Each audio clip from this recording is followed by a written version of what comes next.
So, for the last few days, our focus has been on the biggest international story, the Russia-Ukraine crisis. और अगर ये युद्ध बढ़ता है तो इससे सबका नुकसान होगा और यही वजह है कि उस स्टोरी पर अपना फोकस हमें बनाए रखना है। लेकिन अभी के लिए I am getting you back home to the state of Uttar प्रदेश।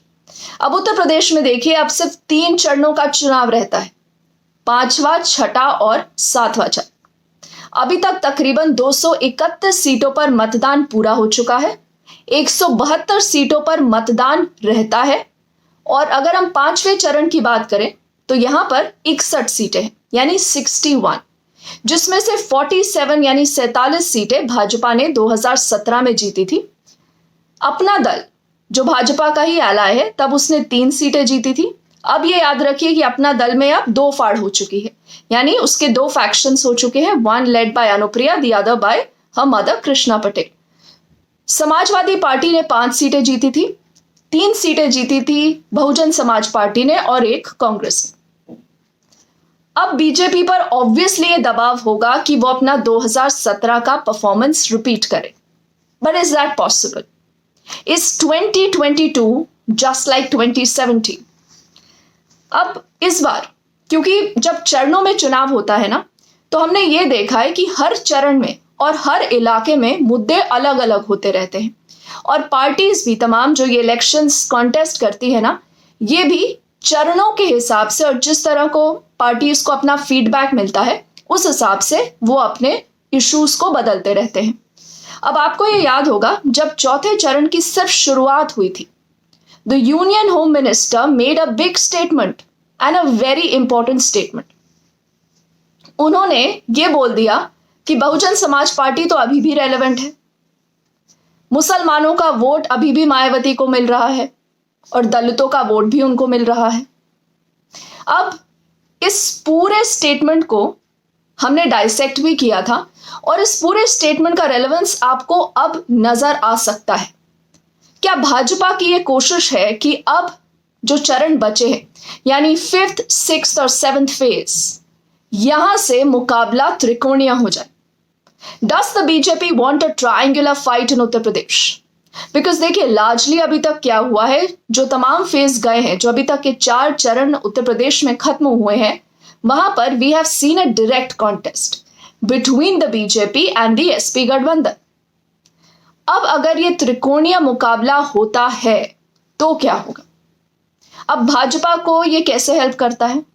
सीधा सीधा इसमें देखिए कि अगर बहुजन समाज पार्टी दिखती है, वो एक्टिव हो जाती है, तो इसका मतलब ये हो जाता है कि जो मुस्लिम मतदाता है, जो माइनॉरिटी वोट है, वो स्प्लिट हो सकता है। जो अभी भाजपा को लगता है कि शायद एक साथ जा रहा है समाजवादी पार्टी, और अगर वो डिवाइड हो जाता है वोट, उससे फायदा भाजपा को होगा। अब अखिलेश भी ये चाहेंगे कि ये त्रिकोणीय मुकाबला हो जाए। अब ऐसा क्यों? उसके पीछे भी एक छोटा सा लॉजिक है। देखिए, जो दलित वोट है, जो कहा जाता है कि हमेशा से बहन जी के साथ रहता है, एक तो जाटव मतदाता हो गया, एक होता है नॉन जाटव दलित। अब अगर वो नॉन जाटव दलित जिसने 2017 में सीधा सीधा एक साथ जाकर भाजपा को वोट दिया था, अब अगर इस समय वो वोटर वापस बहन जी के साथ आ जाता है, तो इसका नुकसान किसको होगा? बीजेपी को, और यही अखिलेश चाहते हैं। So a triangular contest is something that benefits both the BJP and the SP right now. So हमने ट्रायंगुलर कॉन्टेस्ट की बात करी, बट यकीन मानिए अब जो फेजेस बचे हैं ना उत्तर प्रदेश में, वहां पर क्या सत्ता की चाबी ओबीसी यानी पिछड़ा वर्ग के साथ है, क्योंकि यही वो पिछड़ा वर्ग है जिसका एक ऐसा जातीय समीकरण भाजपा ने 2017 के इलेक्शंस में बनाया, यानी कि एक ऐसी सोशल इंजीनियरिंग करी जिससे उसको 2017 की ऐतिहासिक जीत मिली। अब इस बार अखिलेश ने भी अपनी तरफ से एक रेनबो कोalition बनाने की एक कोशिश करी है, लेकिन किसकी कोशिश ज्यादा साकार होगी? क्योंकि अब के जो तमाम चरण है ना, चाहे वो 5th फेज हो, 6th हो या 7th की हम बात करें, यहां पर अब जातीय समीकरण ज्यादा इंपॉर्टेंट होंगे, यानी कि कास्ट अरिथमेटिक। अब बीजेपी की अगर बात करें तो उनके पास है अनुप्रिया पटेल, साथ ही उनके साथ है संजय निषाद, और अगर अब आप अखिलेश की बात करें तो उनके साथ जयंत थे जिन्होंने पहले वाले चरणों में उनका मदद करी थी, और उसके साथ अब उनके पास है ओपी राजभर और साथ ही साथ स्वामी प्रसाद मौर्य, जिनकी एग्जिट और एंट्री को लेकर चाहे बीजेपी हो चाहे समाजवादी पार्टी हो, दोनों में ही खलबली हमें नजर आई थी। तो अगर ये ओबीसी वोट एक तरफा हो जाता है, यानी there is this consolidation of this OBC vote on either side, whether it is the BJP side or the SP side, then this election is a one-sided. तब ये चुनाव एकदम एक तरफा हो जाएगा। अब एक और फैक्टर इसी में आ जाता है बसपा का, बहुजन समाज पार्टी का, क्योंकि बीएसपी अभी तक साइलेंट थी। आपने ये नोटिस किया होगा, जो पहले के 4 चरण थे वहां पर हमने देखा कि बसपा लार्जली साइलेंट रही। अब ये कहा जा रहा था और ये एक अनुमान था कि अगर मायावती साइलेंट रहती हैं, ज्यादा एक्टिव नहीं होती, तो इसका फायदा किसको होगा? बीजेपी को लग रहा था कि इसका फायदा उनको हो सकता है, लेकिन क्या ऐसा हुआ है? और अगर ऐसा हुआ होता तो अब बीजेपी ने सडनली बीएसपी की बात क्यों शुरू कर दी?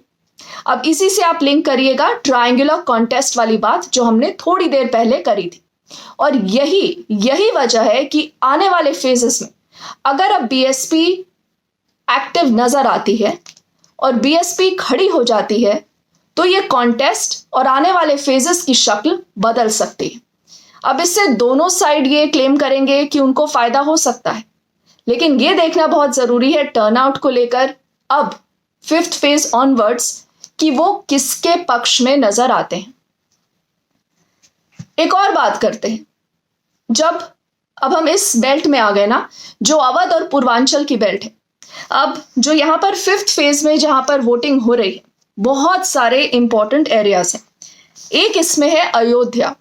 अब अयोध्या को लेकर बहुत चर्चा होती, चाहे वो 2017 का चुनाव हो, चाहे वो 2019 का चुनाव हो, या उससे पहले के तमाम चुनाव। आपको याद होगा राम मंदिर was that one central issue during every election. लेकिन क्या इस बार राम मंदिर की चर्चा हल्की पड़ गई? क्या लगता है आपको? और ऐसा क्यों है? क्या ये किसी स्ट्रैटेजी की तरह है या ये कोई कंसोलिडेशन का प्लान है? इसके पीछे रियल रीजन क्या है? अब अगर हम अयोध्या की बात करते हैं, प्रयागराज की बात करते हैं, चित्रकूट की बात करते हैं, ये तमाम वो एरियाज हैं जहां पर 5th फेज में वोटिंग हो रही है। यहां पर इन तमाम जो ये जगह है ना, उन सब का नाता भगवान राम के साथ है। लेकिन क्या राम यानी कमंडल की चर्चा वाकई में नजर आ रही है? क्या भाजपा ने किसी ना किसी तरह अंदर खाने कमंडल का भी काम करना शुरू किया है इन फेजेस में? क्योंकि अभी तक के जो फेजेस हुए थे वहां हमने देखा कि चाहे वो 1st फेज की बात हो जिसको कहा जा रहा था जाटलैंड, 2nd फेज को कहा जा रहा था एक स्ट्रॉन्ग माइनॉरिटी बेल्ट है, इसलिए वहां के इश्यूज बहुत डिफरेंट थे। जब हम 3रे चरण में पहुंचे उसको कहा गया कि यादव बेल्ट, वहां पर भी बहुत ज्यादा ये मुद्दे नहीं चले। लेकिन अब के जो तमाम एरियाज हैं अवध में और पूर्वांचल में, वहां पर अयोध्या को लेकर किस तरह का माहौल है? और क्या राम मंदिर अभी भी एक इशू है? क्या राम मंदिर की गूंज है? क्या राम मंदिर के इशू पर भाजपा को वोट मिलेंगे? ये देखना भी बहुत जरूरी होगा।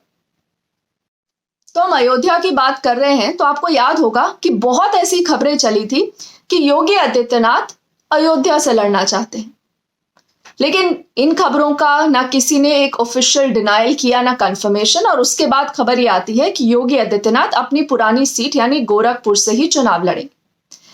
लेकिन आपको ये पता है कि योगी आदित्यनाथ चीफ मिनिस्टर होते होते यानी इन द लास्ट 5 years कितनी बार अयोध्या गए हैं? आप गेस करें। 72 बार। तो एक उनका झुकाव अयोध्या को लेकर साफ नजर आता है। अब ऑपोजिशन ये एलेज करता है कि भाजपा नहीं चाहती थी कि जो राम मंदिर का निर्माण अयोध्या में हो रहा है उसका किसी भी तरह का एसोसिएशन या उसका किसी भी तरह का नाम योगी आदित्यनाथ के साथ जुड़े, और इसीलिए उनको गोरखपुर ही वापस भेज दिया। अब देखिए वही बात है कि हर इलेक्शन में बहुत कंट्रोवर्सीज होती हैं, तो ये भी एक कंट्रोवर्सी हमने इस पूरे इलेक्शन के टाइम में देखी है। आगे बढ़ते हैं, और कौन से मुद्दे हैं फिफ्थ फेज में। एक आपने बहुत चर्चा सुनी होगी स्ट्रे कैटल की, यानी आवारा पशुओं की। अब एक ऐसा समय था कि बहुत सारी इस पूरे इशू को लेकर बात होती थी, किसान बात करते थे, लोकल जर्नलिस्ट बात करते थे, लेकिन भाजपा ने बहुत देर तक इस पूरे इशू पर बात नहीं करी, जब तक प्रधानमंत्री ने खुद बहराइच की एक रैली में इस पूरे इशू को लेकर एक आश्वासन दिया कि हम मार्च 10 के बाद जब उत्तर प्रदेश में दोबारा सरकार बनाएंगे तो हम इस पूरे इशू को सॉल्व करेंगे, यानी हम इस पूरे इशू को सुलझाएंगे। ये उन्होंने आश्वासन दिया। यानी कि कहीं ना कहीं सरकार को ये रियलाइज हुआ, भाजपा को ये रियलाइज हुआ कि वाकई में ये एक बहुत बड़ा मुद्दा है। और उससे पहले आपने ये तस्वीरें देखी होंगी, ये शायद बाराबंकी में हुआ था कि योगी आदित्यनाथ की रैली का जो पूरा वेन्यू था उससे कुछ ही दूर पर एक खुला मैदान था। वहां पर इस तरह की खबरें आती हैं कि किसान सारे अपने आवारा पशुओं को वहां ले आते हैं। देखिए वो तस्वीरें।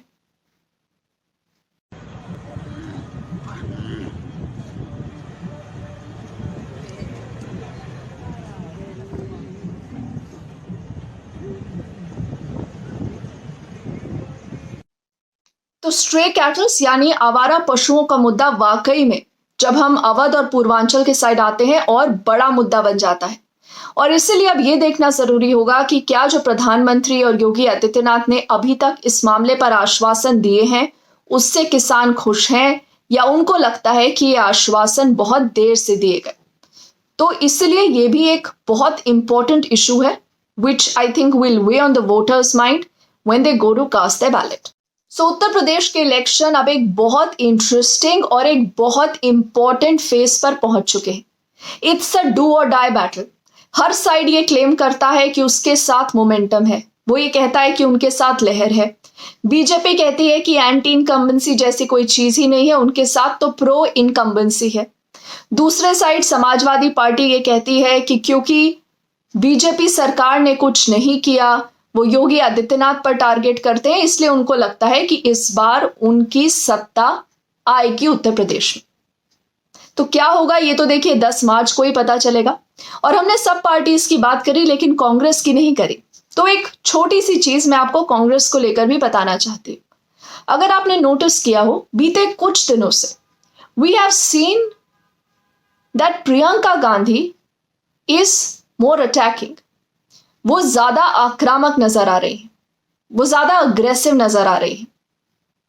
क्या प्रियंका गांधी ने जो पूरा कैंपेन खड़ा किया है, लड़की हूं लड़ सकती हूं, उसकी गूंज उत्तर प्रदेश में सुनाई दे रही है? क्या जो एक उसका ट्रेडिशनल ब्राह्मण वोटर था वो उनके साथ रहेगा? देखिए सबको ये पता है कि ऐसा नहीं कि कांग्रेस ये चुनाव जीत जाएगी।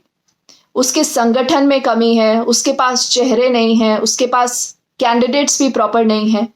प्रियंका गांधी ने इस बार जो काम की शुरुआत करी है, अब लोग ये कहते हैं कि चाहे वो इमीडिएटली आपको कुछ फायदा ना दे पाए सिलेक्शन में, लेकिन वो आने वाले चुनाव में, और चाहे वो विधानसभा के हो या लोकसभा में हो, वहां के लिए कांग्रेस तैयारी कर रही है।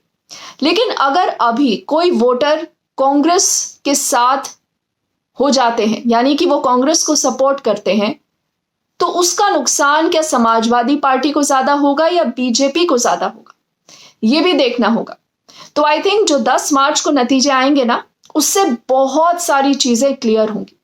लेकिन उससे पहले इस समय जिस तरह मैंने आपको बताया, हर पार्टी जीत का दावा कर रही है, लेकिन कहा जाता है ना कि राजनीति में कौन नेता क्या करता है, कब कहां पर क्या बोलता है, उनकी बॉडी लैंग्वेज बहुत कुछ बताती है। तो नजर रखिएगा। एज ऑलवेज आपका फीडबैक हमारे लिए बहुत जरूरी है।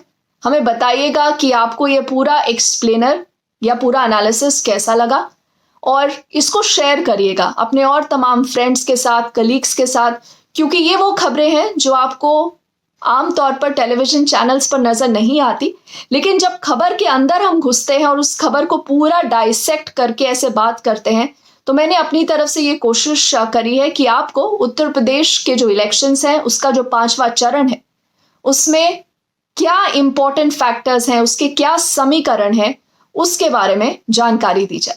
Thank you for watching.